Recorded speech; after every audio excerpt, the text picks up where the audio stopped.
Je me présente, David Boisclair, je suis directeur exécutif de l'Institut sur la retraite et l'épargne à HEC Montréal.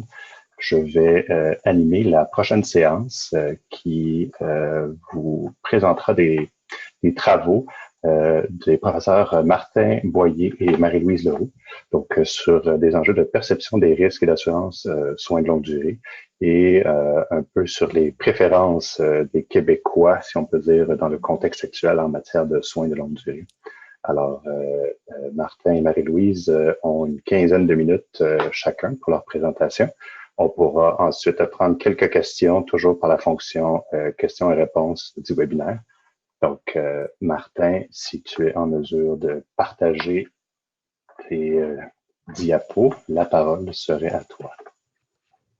Un résumé d'un certain nombre de recherches sur la demande pour de l'assurance de soins de longue durée. Donc, un peu un résumé de 5 études scientifiques. Raison d'être de la recherche, je pense que le groupe de personnes à qui on s'adresse aujourd'hui n'a pas vraiment besoin de savoir à quel point c'est important les soins de longue durée. On parle que jusqu'à peut-être 50% des personnes vont en avoir besoin au moins une fois dans leur vie, étant donné qu'ils ont atteint l'âge de 65 ans. On parle de 80 000 aux États-Unis. C'est bien sûr moins au Québec et au Canada, mais au Québec et au Canada, on a un temps d'attente d'environ 10 mois. Et comme les coûts des services à domicile est assez élevé ou peut être assez élevé, l'attente de 10 mois ou de 7 300 heures à jusqu'à 100 de l'heure, c'est potentiellement très coûteux d'attendre. Donc, on se pose des questions. Qui doit payer pour ça? De quelle manière?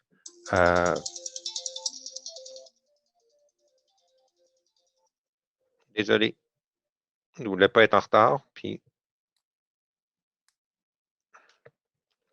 de quelle manière et comment est-ce qu'on devrait faire ça?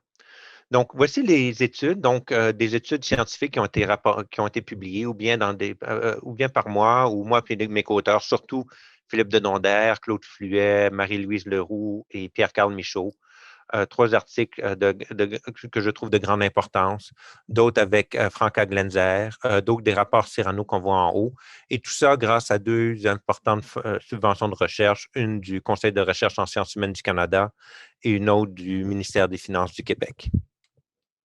Donc, la grande question qu'on se pose, la grande question qu'on doit se poser, c'est de dire comment se fait-il qu'il y a si peu d'assurance? Donc, pour les articles que j'ai coécrits avec Philippe Denondère, Claude Fluet, Marie-Louise Leroux et Pierre-Carl Michaud, donc les articles BD-FLM, qu'est-ce qu'on a fait? C'est qu'on a fait affaire avec une entreprise spécialisée dans les sondages pour demander un peu aux Canadiens qui résident au Québec et en Ontario, quelles sont leurs perceptions par rapport aux soins de longue durée. Donc, c'est 2000 Canadiens âgés entre 50 et 70 ans. Et c'est un groupe d'âge, et la raison pour laquelle on a pris ce groupe d'âge-là, c'est que c'est très rare qu'on est capable d'acheter de l'assurance après 70 ans. Et avant 50 ans, les individus ont rarement le goût d'en acheter ou même d'en parler.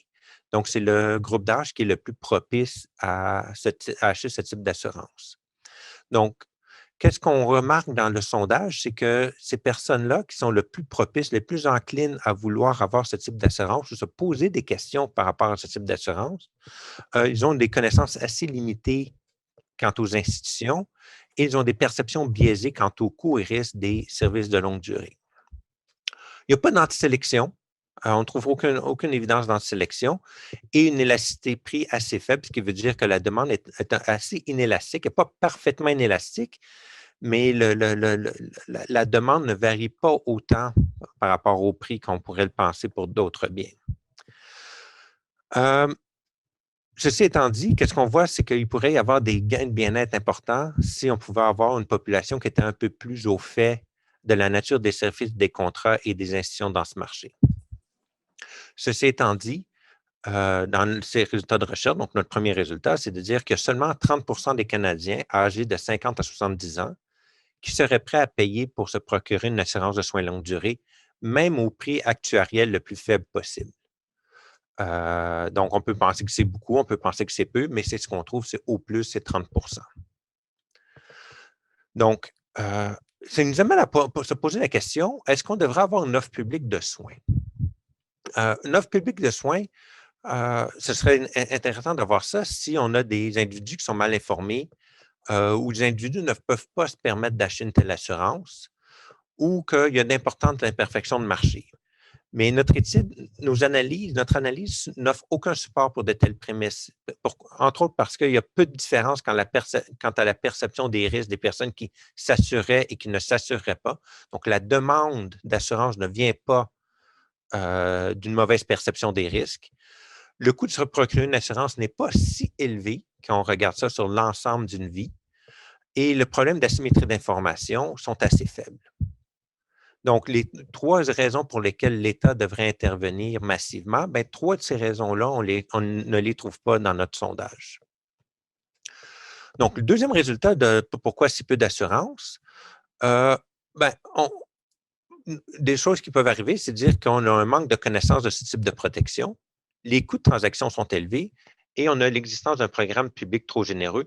En anglais, on appelle ça un crowding out ou une gourmandise gouvernementale que je traduis moi-même. Je ne suis pas sûr que c'est un terme qui est déjà dédié. Donc, qu'est-ce qu'on peut faire? C'est qu'on peut présumer que l'origine du problème se trouve du côté de l'offre.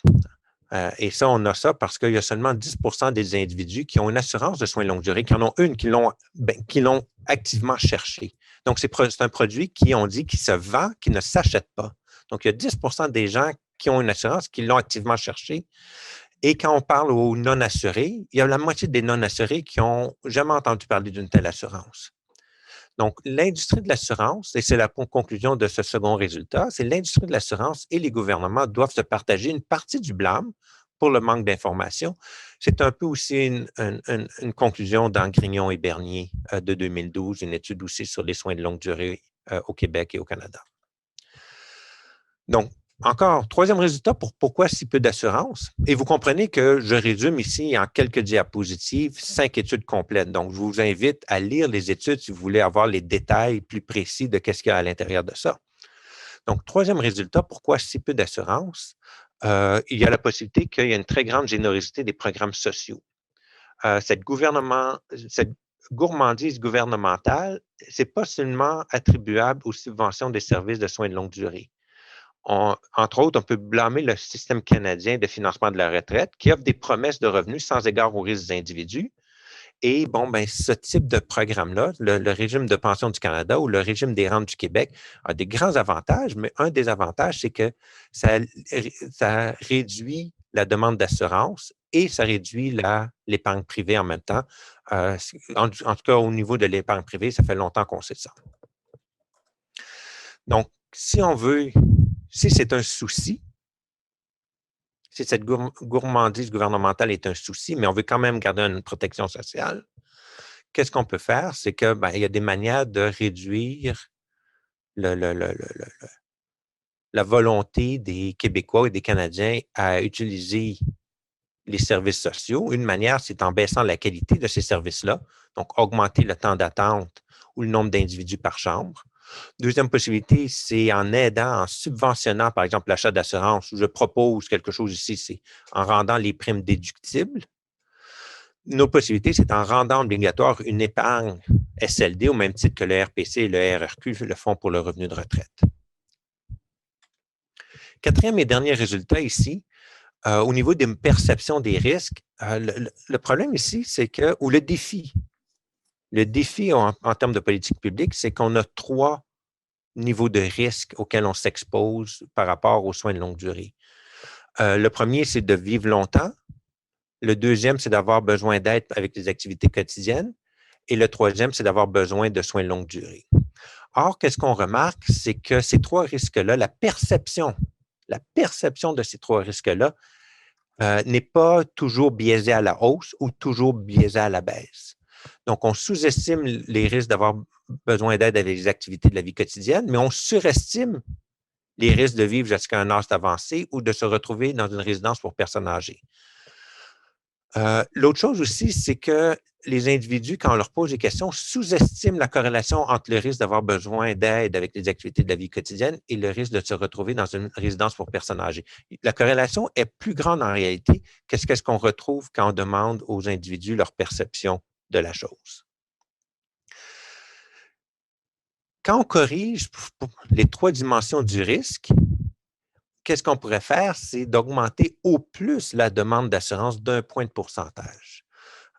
On se rappelle que pour la tranche d'âge de 50-70 ans, dans notre premier résultat, on disait que la demande était au plus de 20 à 30 des individus qui voudraient en acheter une, même si cette assurance-là était vendue à un prix le plus faible possible d'un point de vue actuariel. On montrait à 21-31 C'est la correction des mauvaises perceptions, ce n'est pas là non plus qui est la source du problème. Donc, qu'est-ce que ça nous amène à dire? Bon, au niveau des politiques publiques, je vais présenter 4 petites choses auxquelles il faut faire attention. La première, c'est regarder la demande fondamentale, regarder ce qu'il y a en temps normaux, que les études que j'ai présentées font appel à des références stated preferences par rapport à revealed preferences, donc des préférences annoncées par rapport à des préférences révélées, et la limite aux impôts. Donc, pour le premier, encore une fois, je reviens sur le fait que le sondage est auprès de Canadiens âgés de 50 à 70 ans, qui représentent 30 de la population de moins de 70 ans. On a comme résultat que la demande maximum est entre 20 et 30 ça nous donne une demande globale de 6 à 9 de la population de moins de 70 ans. Donc, il faut faire attention un peu avec ça parce que ce n'est pas l'ensemble de la population qui est potentiellement intéressée à ce type de produit. Deuxième chose, je dis en temps normaux. Donc, le sondage qu'on a effectué, c'était avant la pandémie. Avant les catastrophes dans les CHSLD au Québec et dans les maisons pour personnes âgées en Ontario et dans le reste du Canada. Or, qu'est-ce qu'on sait de la demande d'assurance au niveau des catastrophes? Là, je présente 3 papiers au niveau des catastrophes en Floride, catastrophes naturelles, c'est ça qu'on remarque, c'est qu'il y a un biais dans la demande d'assurance en fonction de l'histoire récente des pertes subies. Qu'est-ce que ça veut dire? C'est que les individus ont tendance à vouloir acheter de l'assurance plus suite au fait qu'il y a eu des catastrophes, suite au fait qu'il y a eu des accidents. Or, les accidents n'arrivent pas tout le temps, n'arrivent pas toujours. Et c'est un peu qu'est-ce qui se passe si on arrive à demander « Voulez-vous acheter de l'assurance? » Après une catastrophe, tout le monde dit oui, mais quand la catastrophe, ça fait 5, 6, 7 ans qu'elle ne s'est pas produite, les individus, leur demande d'assurance baisse. Donc, le sondage qu'on a eu, nous, c'était en temps normaux. Donc, c'est possible qu'en temps de pandémie, le 20 à 30 augmente. Troisième limite un peu des études, puis c'est parfaitement répertorié dans les papiers eux-mêmes, mais c'est le fait qu'on a une différence entre les préférences rapportées et les préférences révélées. Et ce débat-là existe dans la littérature en économie depuis longtemps. Il y a du monde qui dit qu'il n'y a pas de différence, que les différences sont marginales, d'autres qui disent que les différences sont élevées. Je vous donne 2 exemples où les différences sont élevées. Par exemple, au niveau de l'ouverture d'un compte retraite, il y a des études qui montrent qu'il y a seulement, même si tout le monde dit qu'on veut l'ouvrir, il y en a juste 14 qui effectivement vont l'ouvrir. Et quand on demande aux gens, voulez-vous contribuer plus pour votre épargne retraite? 28 du monde dit oui, mais il y a juste 8 des gens qui le font. Donc, il faut faire une différence entre qu'est-ce que le monde rapporte et qu'est-ce que le monde fait. Et ça, c'est effectivement aussi le cas dans d'autres études du niveau de l'économie de l'environnement. En particulier, les individus surestiment en moyenne par un facteur de 3 leur demande rapportée par rapport à leur demande révélée. Et ça, c'est d'autant plus élevé qu'on parle de biens publics par rapport à un bien privé. Donc, c'est important de garder ça en tête quand on parle de 20 30 mais que c'est des préférences rapportées plutôt que des préférences révélées. Dernière chose aussi, ici, un peu à l'extérieur, puis vous voyez un peu le débat qu'il y a entre les préférences révélées et les préférences rapportées. Ça vient d'autres études que les nôtres. L'autre aussi, c'est au niveau des limites des impôts. Il y a une étude ici, je m'excuse, j'ai oublié de mettre la référence qui a été faite ici au Centre de la productivité à HEC Montréal, que l'augmentation des impôts en 2016, qui a fait augmenter le taux marginal maximum de 49,97 à 53,31, a fait créer une baisse de recettes fiscales de 1 milliard de dollars pour les gouvernements fédéraux et provinciaux au Québec. Vous pouvez lire cette étude-là. Encore une fois, c'est juste de dire qu'il faut faire attention. Ici, quand on dit qu'il faut faire augmenter la contribution du monde, il y a toujours un risque associé à cette augmentation de la contribution pour ne pas se retrouver dans ce que les Américains, ou ce qu'on appelle en économie la courbe de Laffer, où on augmente le taux d'imposition et on réduit les recettes fiscales. Donc, en conclusion, qu'est-ce qu'on peut retirer des résultats de recherche? Premièrement, la demande naturelle d'une protection contre le coût des soins de longue durée est d'au plus 20 à 30 de la population la plus encline à en vouloir. Donc, si on veut étendre ça à l'ensemble de la population, faire en sorte que toute la population paye pour ces soins-là, que ce soit à la maison ou en résidence, il y a un travail de marketing à faire pour qu'il y ait plus que 30 de 30 qui veulent acheter ça. Deuxième chose, c'est un problème d'offre. Ce n'est pas un problème de demande. Il y a 50 du monde qui n'en a pas, qui n'ont jamais entendu parler que ça existait, ce produit-là. Donc, il y a un problème d'offre ici, il y a un problème de communication, il y a un problème aussi de gourmandise gouvernementale pour l'ensemble des programmes sociaux. L'éducation et l'information peuvent aider, mais assez peu. Au niveau des perceptions ici, on veut dire pas évidemment l'éducation pour les personnes qui ne sont pas entendus. On parle ici des perceptions. Et on peut dire aussi que la protection sociale est si généreuse qu'elle limite la croissance de marché privé. Ceci étant dit, et là, je vais passer d'un côté où je ne mets pas du tout en cause mes co-auteurs. Donc, tout le reste, ça fait partie des études qui ont été publiées avec mes co-auteurs. Donc, qu'est-ce que moi, j'en conclus comme expert du monde des assurances? Des idées. Hein? Peut-être qu'on pourrait favoriser l'émergence d'un marché privé via la déduction fiscale des primes, hein? Comme une sorte de régime enregistré d'épargne, puis mettez la lettre que vous voulez ici. Invalidité, retraite existe déjà, soins ou longévité. Donc, ce serait une possibilité. Une deuxième possibilité, et ceci, c'est à cause des connaissances, de ce qu'on sait qui sont les aidants naturels au niveau des aînés. Une possibilité, c'est d'imposer le revenu des ménages plutôt que celui des individus. Puis, je ne veux pas dire à partir de 65 ans où le revenu de retraite est divisible. Non, non.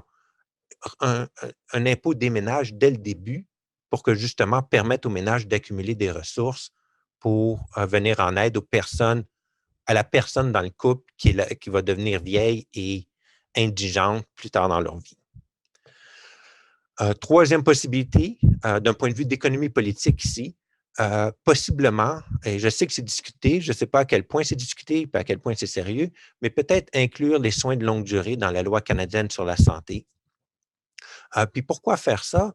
Bien, parce que ça permettrait justement d'avoir un débat au niveau des politiques, pas des politiques dans le sens des personnes politiques, des agents politiques, des partis politiques, sur où on va mettre l'argent des Canadiens et des Québécois.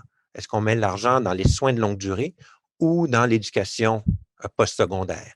Est-ce qu'on plutôt que de dire on va créer un impôt spécifique, mettons ça dans la loi de la santé. C'est une idée, c'est une proposition, ça fait de l'économie politique et peut-être que là, on verra c'est qui se retrouve dans la rue à donner des coups de cuillère dans les casseroles pour lutter contre le financement des CSLD ou le financement des universités. Merci pour votre attention. Merci, Martin. Avant de prendre des questions, je vais inviter Marie-Louise à nous présenter son matériel, puis on aura le temps pour quelques questions de l'auditoire par la suite là, dans la fonction questions et réponses. Marie-Louise, à toi la parole. Écoutez, je vous remercie à tous d'être là. Je suis très heureuse en fait de vous présenter ces premiers résultats d'une enquête qu'on a fait à l'automne 2020 avec mes co-auteurs, donc Bertrand Hachou, Franka Glenzer au HEC, Philippe de Donder à la Toulouse School of Economics et Minjulni à Carleton University.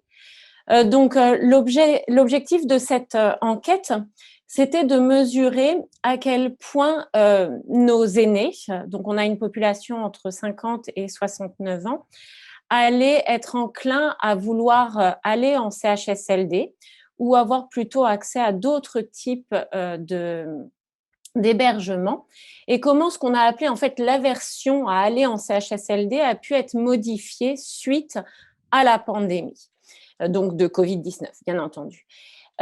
Et donc, on a posé un certain nombre de questions pour savoir en fait ce que ça avait comme implication potentiellement sur leur volonté d'épargne et sur leur soutien à une politique qui viserait à favoriser les soins à domicile.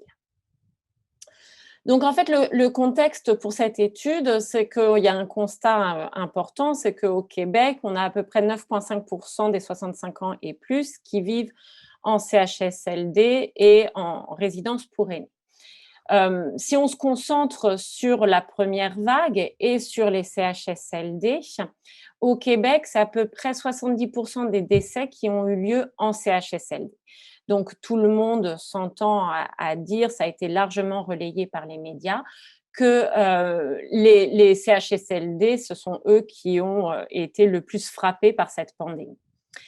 Dans ce contexte-là, notre étude, donc, qui a été menée à l'automne 2020, a cherché à comprendre comment la pandémie de Covid-19 a pu impacter les préférences des individus quant à leur mode de prise en charge, quant à leur préférence pour un mode de prise en charge le jour où ils seraient en perte d'autonomie. Est-ce qu'ils souhaiteraient aller en CHSLD? Est-ce qu'ils souhaiteraient rester à la maison? Et dans ce cas-là, il faudrait qu'ils puissent avoir accès aux soins appropriés à domicile. Et les questions qu'on leur a posées à la suite de ça, c'était de savoir comment ils pensaient financer cette prise en charge. Est-ce qu'ils pensent devoir épargner plus ou est-ce qu'au contraire, ils attendent de l'État un soutien plus important? Donc ici, je vais passer assez vite. Je pense que le public ici est très au courant des modes de fonctionnement au Québec. Donc au Québec, on a essentiellement les CHSLD publics qui permettent de mettre nos aînés dans une ressource qui pourrait prendre en charge leur dépendance. Les prix sont entre 1 200 et 1 900 $ et ces prix sont en fonction de leurs revenus. Un des gros problèmes, c'est que, bien sûr, il y a des variations par région, mais c'est environ 10 mois d'attente pour avoir une place en CHSLD. C'est un chiffre que Martin avait déjà mentionné tout à l'heure. De l'autre côté, on a les CHSLD privés qui, eux, ne sont pas sujets à attente, mais avec des coûts bien, bien plus élevés. Et la troisième solution sont les soins à domicile. Donc, nous, on a évalué que le prix d'une heure de soins à domicile, c'est entre 15 et 85 $. Bien sûr, Nicolas James est revenu bien plus en détail sur ses coûts dans sa première présentation. Mais si on évalue, par exemple, le fait qu'un aîné ait besoin de 6 heures de soins à domicile, 7 jours sur 7, à un coût de 35 $ par heure, ce qui est relativement faible dans notre fourchette, alors le coût des soins à domicile, ça serait environ un peu plus de 6 000 $ par mois. Et tout ça, c'est sans compter, bien sûr, que la personne qui reste à domicile va devoir payer pour sa nourriture, son hébergement, plein de frais qui sont pris en charge dans un CHSLD. Donc, nous, étant donné ce constat-là, en fait, on a mené cette enquête auprès de Asking Canadians, qu'en pensez-vous? Donc, il y a une firme de sondage qui est exactement la même firme de sondage dont Martin parlait tout à l'heure quand il a présenté ces 3 études avec donc ses co-auteurs. Donc, on a fait appel à cette firme de sondage. On a interviewé 3004 participants ontariens et québécois âgés entre 50 et 69 ans. Et on leur a posé environ 35 questions que je détaille ici dans ces 5 points. Donc, on leur a posé des questions très standards qui étaient des questions sociodémographiques. Donc, quel est votre âge, votre genre, quel est votre niveau d'éducation, quel est votre statut matrimonial, quelle est votre santé. Donc, on leur a posé des questions sur leur pathologie, est-ce qu'ils fumaient ou pas, sur leur nombre d'enfants. On leur a posé des questions sur leur situation financière, est-ce qu'ils sont employés ou retraités, quel est le montant de leurs revenus, le montant de leur épargne et leur type d'épargne, est-ce qu'ils avaient toujours une hypothèque et quelle était la valeur de leur résidence principale. On leur a posé aussi des questions sur leur perception des risques donc de perte d'autonomie et de mortalité, donc sur leur perception subjective. On leur a posé un certain nombre de questions stratégiques ici, que je ne vais pas du tout aborder dans cette présentation, donc j'en dis pas plus. Et à la toute fin, on leur a posé une dizaine de questions qui étaient en lien avec la Covid-19. Je vais revenir sur les types de questions qu'on leur a posées dans la slide prochaine. Donc ici, notre échantillon, là-dedans, on a 39% de Québécois, un tout petit peu plus de femmes que d'hommes, une moyenne d'âge à 59 ans. 2/3 des personnes étaient en couple avec au moins un enfant. On avait un peu plus de la moitié des gens avec un enfant à moins de 20 km. On a un peu plus de la moitié de nos répondants qui ont un diplôme de collège ou universitaire. Le revenu moyen dans notre échantillon était de 64 000 $ et la richesse moyenne de 765 000. Donc ça, c'est un échantillon qui est repondéré de manière à matcher les caractéristiques observées au Canada, en fait, les caractéristiques de la population canadienne. Les questions qu'on a posées sont les suivantes. On leur a demandé si, suite à la Covid-19, ils souhaitaient épargner plus, moins ou la même fraction de leurs revenus. Et s'ils nous répondaient « oui, on veut épargner plus », on leur posait une question subsidiaire qui était de dire « est-ce que c'est pour éviter d'aller en CHSLD ?» On leur a demandé ensuite si leur préférence pour aller en CHSLD avait été modifiée suite à la pandémie. Ensuite, on leur a posé une question quant au soutien qu'ils auraient face à une politique qui viserait à faciliter l'accès aux soins à domicile. Et on a bien mis clairement dans l'énoncé de la question qu'en contrepartie, il pourrait y avoir une augmentation de taxes. Donc, ils sont au courant des enjeux. Ensuite, on leur a demandé comment la Covid-19 avait pu modifier cette appréciation d'une politique qui favoriserait les soins à domicile. Et à la toute fin, on leur a posé une question quant à leur perception de l'exposition aux risques sanitaires en CHSLD privé et public suite à l'apparition de la pandémie de Covid-19. Donc, dans cette slide-ci, en fait, je vais vous présenter les statistiques brutes qu'on a et puis après, je vais revenir sur chacune en fait, de ces gros blocs dans les slides suivantes. Donc, en fait, on a à peu près 72% de nos répondants qui nous ont dit qu'ils étaient moins enclins à aller en CHSLD suite à la pandémie. On a à peu près 69-70% des gens qui nous ont répondu que leur perception, leur opinion quant à l'exposition au risque de santé dans les CHSLD était moins bonne suite à la pandémie. À la question « est-ce que vous souhaitez épargner plus pour vos vieux jours ?» est-ce que vous souhaitez épargner plus dans les années qui viennent? On a 27% des gens qui nous ont dit oui. Et parmi ces 27%, en fait, 83% à peu près nous ont répondu qu'ils souhaitaient épargner plus pour éviter d'aller en CHSLD. Finalement, on leur a posé donc la question quant à leur opinion pour une politique qui souhaitait favoriser l'accès aux soins à domicile. Et on a à peu près 68% des personnes qui nous ont répondu qu'ils étaient soit très en accord, soit en accord avec ce type de politique. Et suite à la Covid-19, on a 38% des gens qui nous ont déclaré être plus en faveur de ce type de politique. Donc ça, ce sont les statistiques brutes, comme je vous l'ai dit. Et je vais venir en détail sur ces différents points. Donc, on a 72% des gens qui déclarent être moins enclins à aller en CHSLD. Et quand on fait une régression simple, en fait, ce qu'on montre, c'est que c'est essentiel. Ces personnes qui déclarent être moins enclins à aller en CHSLD, c'est essentiellement des Québécois, des femmes, des personnes qui sont plus âgées que la moyenne de notre échantillon et les titulaires d'un diplôme universitaire. Ensuite, on a essayé de mettre en lien, enfin de trouver, on a voulu trouver si effectivement il y avait une corrélation entre le fait d'être moins enclin à aller en CHSLD et la probabilité de vouloir épargner plus. Et en fonction des spécifications qu'on a retenues, donc ça, je rentre un peu dans les détails techniques, mais ça veut dire est-ce qu'on met des contrôles ou pas. Donc, on inclut les caractéristiques des individus ou pas.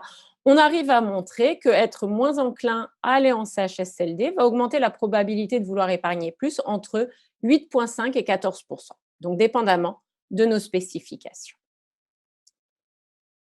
Ensuite, je reviens sur les préférences pour une politique publique d'accès aux soins à domicile.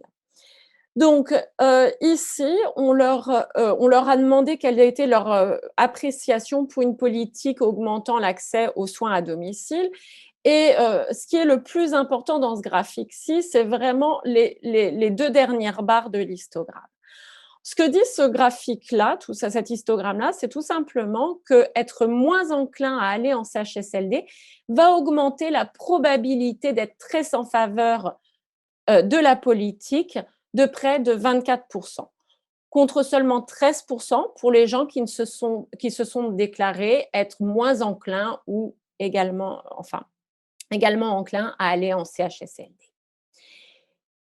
Quand ensuite, on leur a demandé est-ce que la COVID-19 a modifié votre appréciation ou donc votre soutien pour ce type de politique, encore une fois, ce qui est important de regarder, c'est les 2 dernières colonnes de l'histogramme. Et donc, parmi ceux qui ont déclaré être moins enclins à aller en CHSLD, donc la barre rouge, ils se sont déclarés 47% plus en faveur de cette politique suite à la COVID-19, contre seulement 20% de ceux qui n'étaient pas moins enclins à aller en CHSLD. Donc, en fait, ce que disent ces 2 histogrammes-là, c'est qu'il y a une corrélation très forte entre le fait d'être peu enclin à aller en CHSLD suite à la pandémie et le fait de soutenir une politique de soins à domicile et d'être encore plus en faveur de cette politique suite à la COVID-19. Là, vous pourriez me dire, ça, sans doute, c'est très corrélé aux revenus. Et en fait, ce qu'on montre dans notre étude, je ne montre pas les régressions ici, mais qu'en fait, les réponses à ces questions est relativement identique, quel que soit le quartile de richesse, et ça serait la même chose avec le revenu que l'on va considérer. Donc, en fait, on a un soutien de la population on a des gens qui déclarent être en faveur de la politique ou encore plus en faveur de la politique de soutien des soins à domicile qui est assez indépendante de leurs revenus. Donc, on trouve que c'est assez intéressant en soi. Je ne sais pas si je fais bien au niveau du temps, il va falloir que je conclue. Donc, en fait, les premiers résultats de cette étude, ils nous portent à penser que la pandémie, malheureusement, a permis de mettre en lumière un manque prégnant en fait de moyens dans les CHSLD, un secteur de soins à domicile qui était sans doute assez peu développé, avec parallèlement des gens qui expriment une volonté de rester plus longtemps à la maison. Ça a été aussi largement relayé dans les médias. Et des gens, comme le montre notre étude, qui seraient fortement en faveur d'une politique qui soutiendrait les soins à domicile.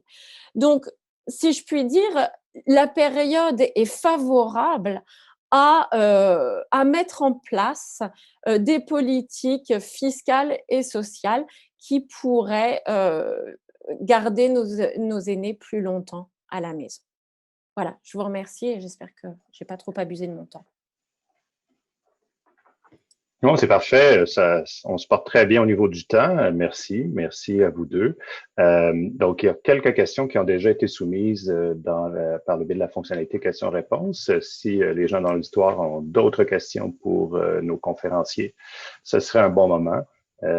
J'en profite pour vous signaler que si on n'a pas le temps de tout aborder, comme ça a été le cas un peu plus tôt, on va essayer dans certains cas, de fournir des éléments de réponse, peut-être en différé, soit ici même ou à l'extérieur de l'événement. Alors, quelques questions qui avaient été soumises pour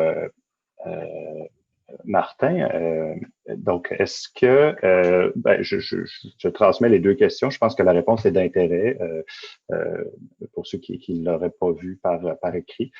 Donc, on demande, est-ce qu'il y a des études sur les effets de pair, donc les PAIRS, là, c'est-à-dire que en matière d'assurance soins de longue durée, est-ce que les gens qui connaissent d'autres personnes qui ont de l'assurance sont plus susceptibles d'en posséder? Bon, en tout cas, est-ce qu'il y a quelque chose sur ce, est-ce qu'il y a un effet de réseau ou de groupe? Et je te lance en même temps l'autre question qui a été soulevée.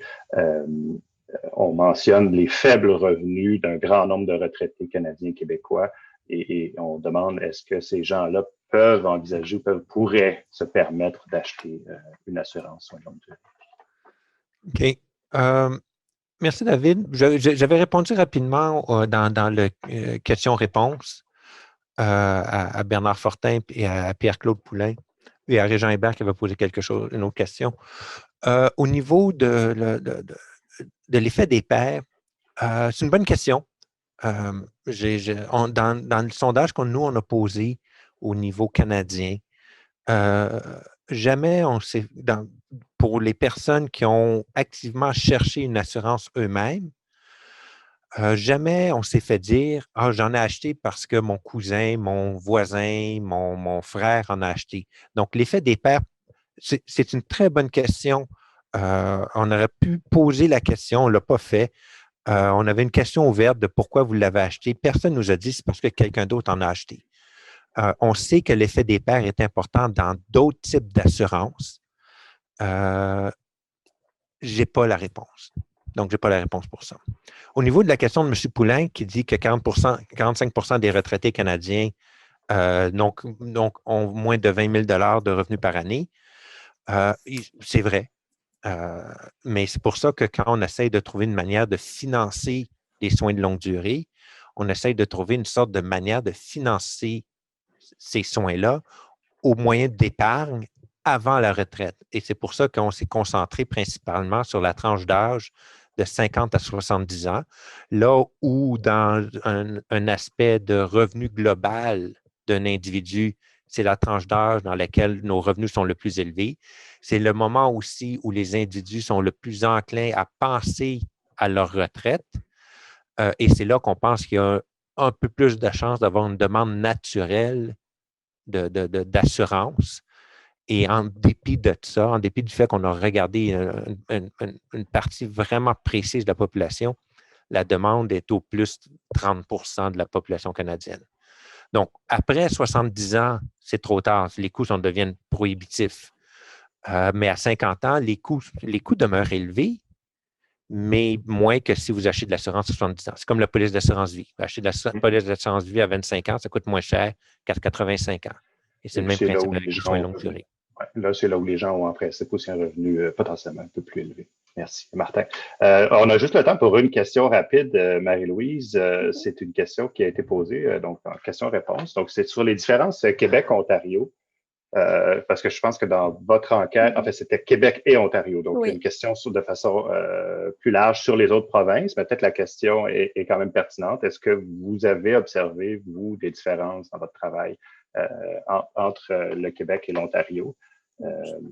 Ou en fonction d'autres caractéristiques là, que tu n'aurais peut-être pas eu le temps d'aborder, comme à savoir si les gens ont ou n'ont pas des problèmes de santé, par exemple, au moment de l'enquête. Alors, 2 minutes. Pour la réponse quant aux différences Québec-Ontario, ça ne sort pas significatif. Donc, peu de différence entre Québec et Ontario, des résultats similaires.